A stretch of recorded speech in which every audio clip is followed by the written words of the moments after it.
1, 2, 3, 4, 5, 6, 7, 10. Okay. Hello.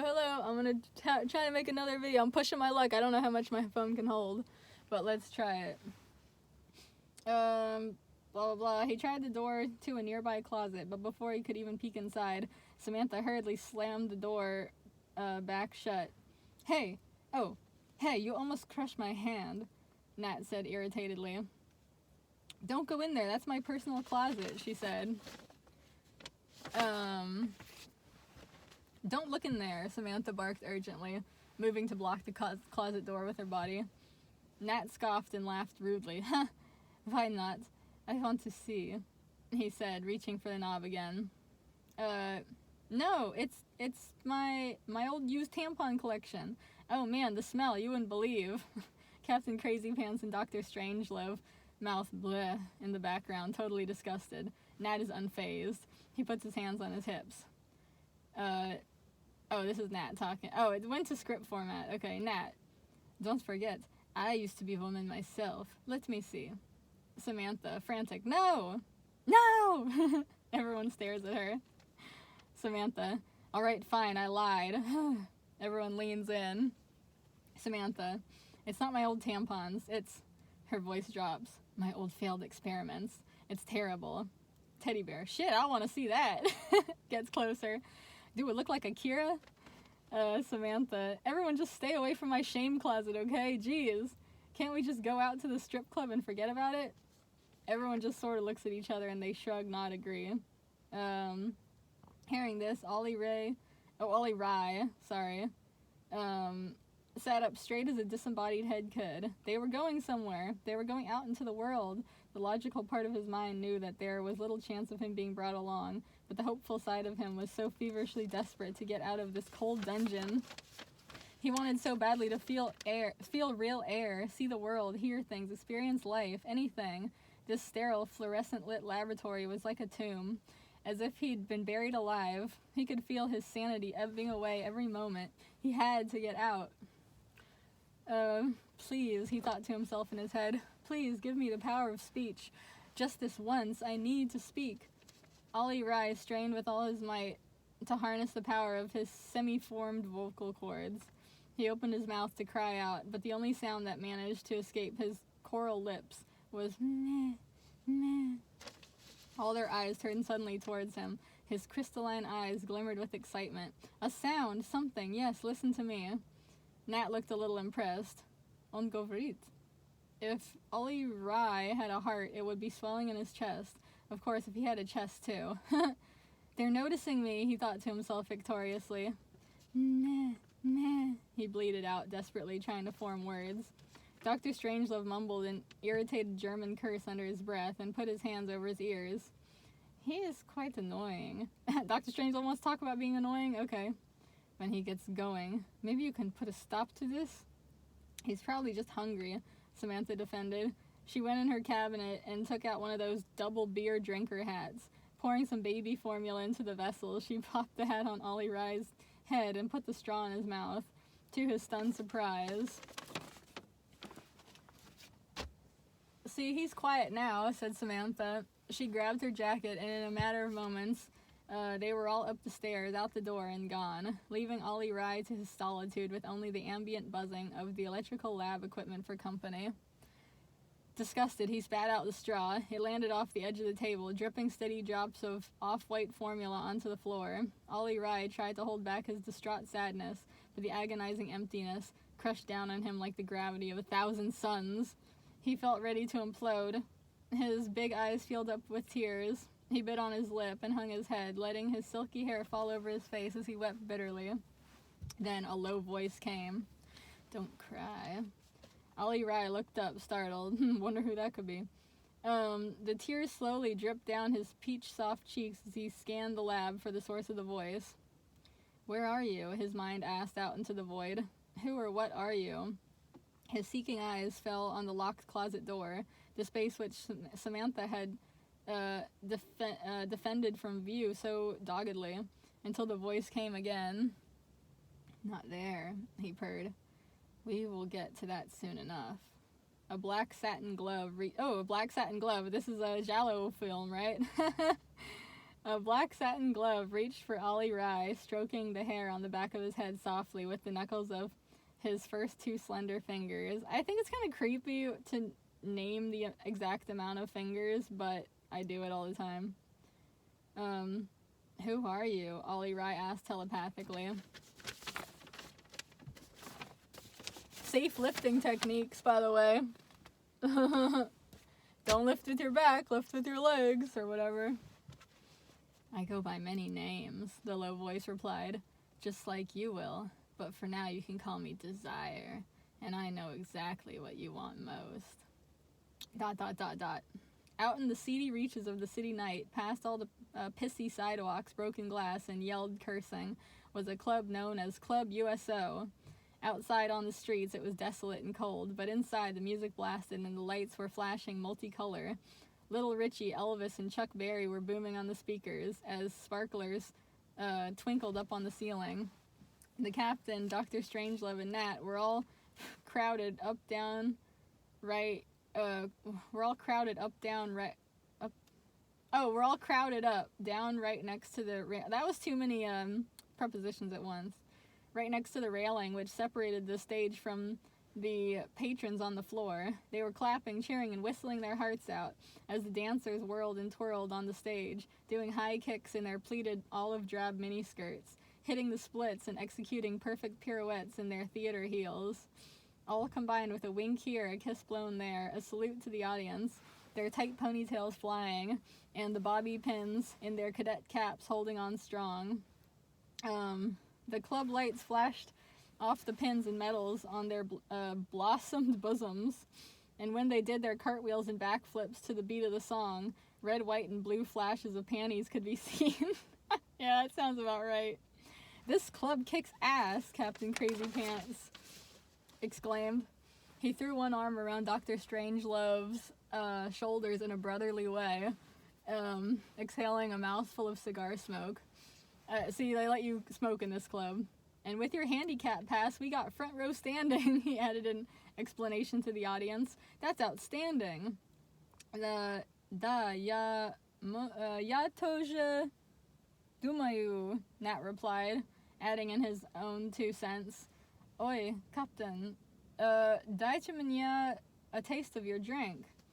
They traded glasses, and Nat took a swallow of the captain's grain alcohol, but his face clearly squinched in a way that showed he could hardly stomach it.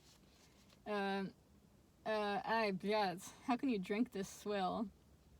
Meanwhile, towards the back of the club, Teddy Bear Cake and Samantha were sitting away from the action, sipping on cocktails, texting on their phones, and slouched over, looking bored as fuck.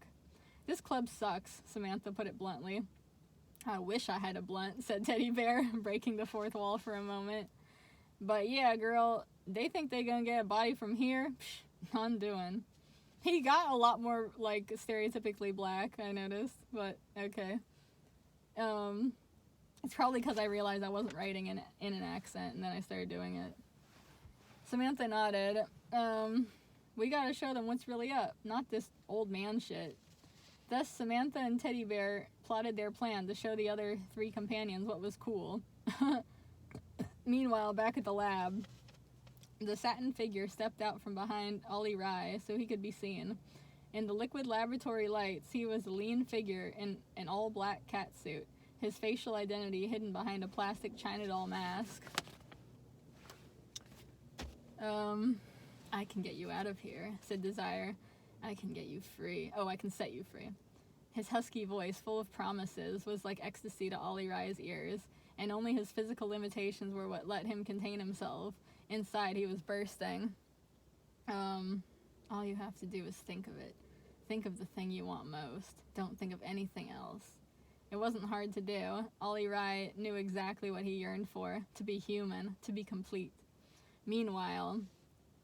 Alright, enough games. Where are you taking us? Captain Crazy Pants tried to sound commanding, but his tone of authority was lost on his younger teammates.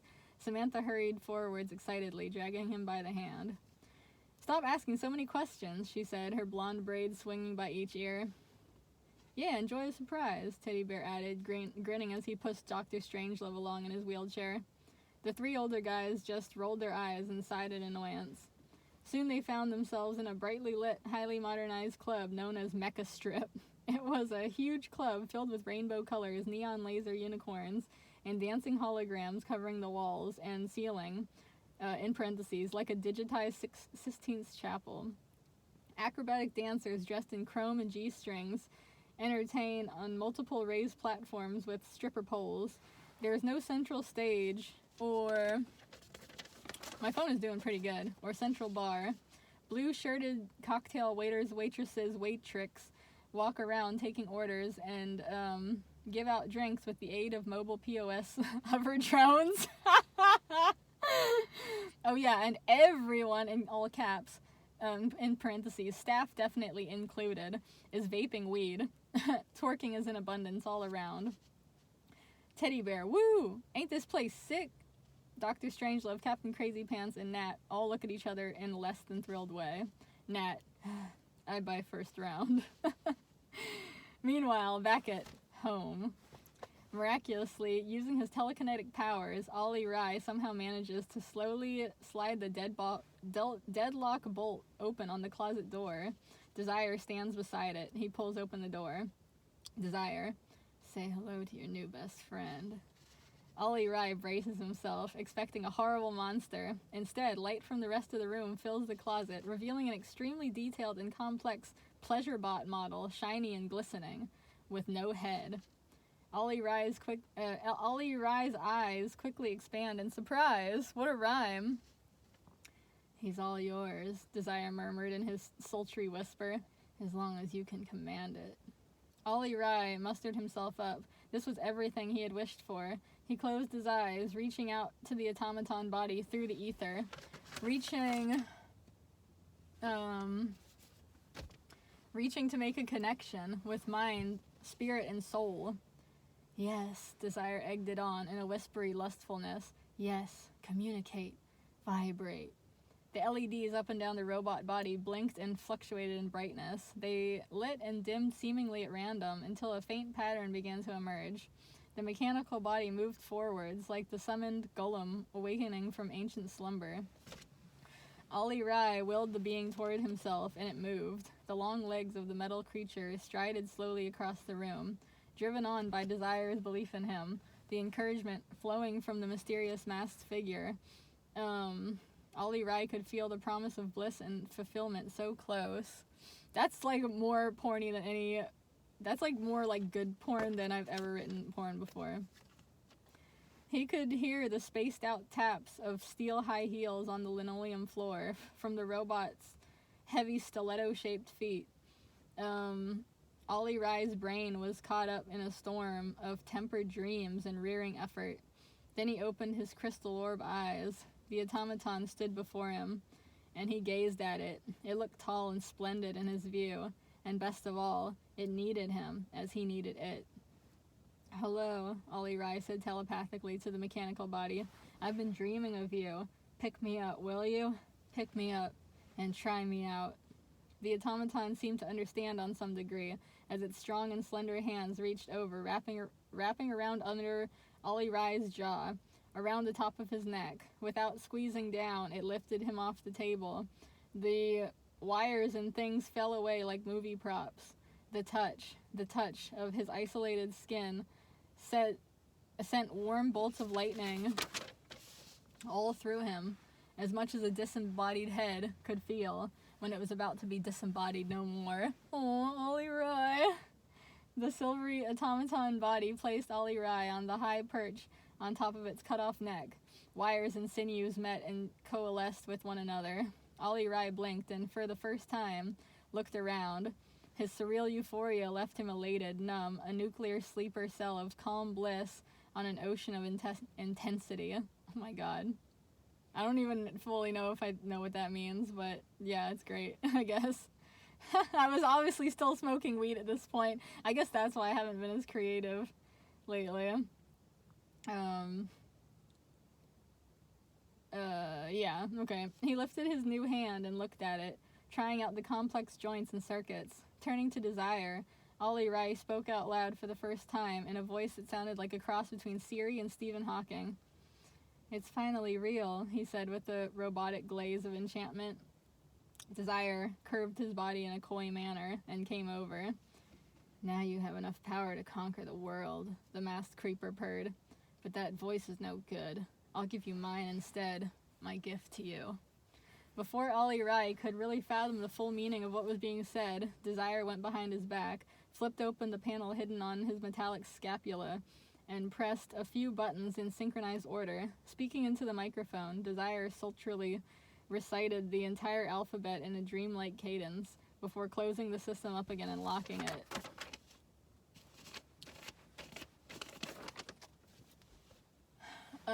What did you do? Ali Rai turned and asked, but now his voice came out as a deep and whispery purr. Desire smiled and chuckled gutturally. Go. Oh, go, he commanded. He communicated telepathically to Ali Rai. Go and live your best life. Aww. And he really gave up his voice. It's like a fairy tale. Ali Rai hardly needed the words themselves. The raw emotion he felt from Desire's breast to his was so much. He nodded. Then, with a soft whirring of advanced machinery, he climbed the steps out of the lab. Meanwhile, at the New Age strip club, Teddy Bear Cake and Samantha are bouncing up and down on the dance floor, hella getting their life, while simulated fireworks go on and shit. Well, hey, fireworks were a common thread in both clubs, so, you know. Dr. Strangelove, the captain, and Nat are all sitting at the bar being plastered. Nat, this fucking, how do you do a Russian accent? This fucking music will give me migraine for days. That wasn't really it, but okay. A stripper comes up to Dr. Strangelove. Stripper. Hey, baby, you want to dance? Dr. Strangelove. Get off me, you socialist whore. Oh my god. Stripper leaves vaping. Captain Crazy Pants leaning drunkly on the bar. Men, we have to find a way out of here. Then, just as luck would have it, something occurred that would lead to exactly that happening. Samantha's phone starts going off. She annoyedly takes it out of her pocket and goes to the wall. She answers the phone. It shows her a cam view of the lab and an alarm going off saying lab breach. Samantha, eyes get big. Oh my god! She runs to Teddy Bear Cake and pulls his sleeve. Samantha, Teddy, we gotta go now! Teddy Bear, damn girl! Without even waiting for him, she runs back to the other guys. Samantha, Captain, Doctor, Nat. Captain Crazy Pants. What is it? Are we finally leaving? Samantha totally ignores him. We gotta leave now! She shoves her phone in his face, way too close for him to even see anything. Samantha, someone broke in my lab and stole my head! Cut to the next scene. It's outside, downtown, neon signs, storefronts, and car headlights all ablaze.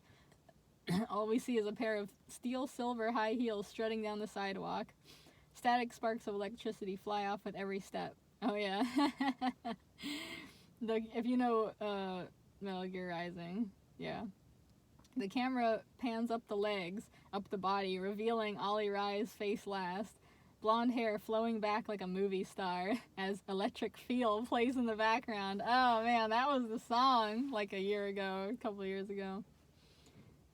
Ali Rai fearlessly works the streets. Car horns are going off and shit. He doesn't even cringe in the least. He just winks at everyone in turns, showing off everything. People walking by on the street turn their heads to look. Then, oh, it's so cute in movies when people are, like, too, like, naive to be, like, threatened, and they're, like, just, like, yeah, everybody likes me. It's so great. It's so sweet, you know? Then an orange pickup truck pulls up next to Ali Rai.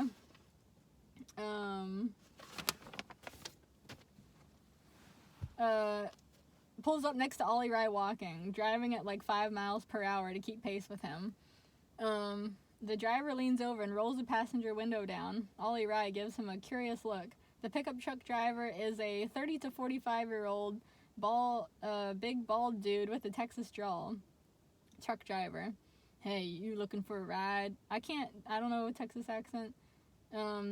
Ali Rai, thanks, nods. Sure, I want to see everything. Oh, wait, I'm not doing his Desire voice. Thanks, nods. Sure, I want to see everything I can. Truck dude chuckles, unlocks the door. Get in. He doesn't even stop his truck. He just watches Ali Rai hurry and pull the door and jump into the truck. They drive off. Okay, I'm gonna stop it right there. I only have a few seconds left, but let's see what happens next time. I like this story. Cancel me, cancel me.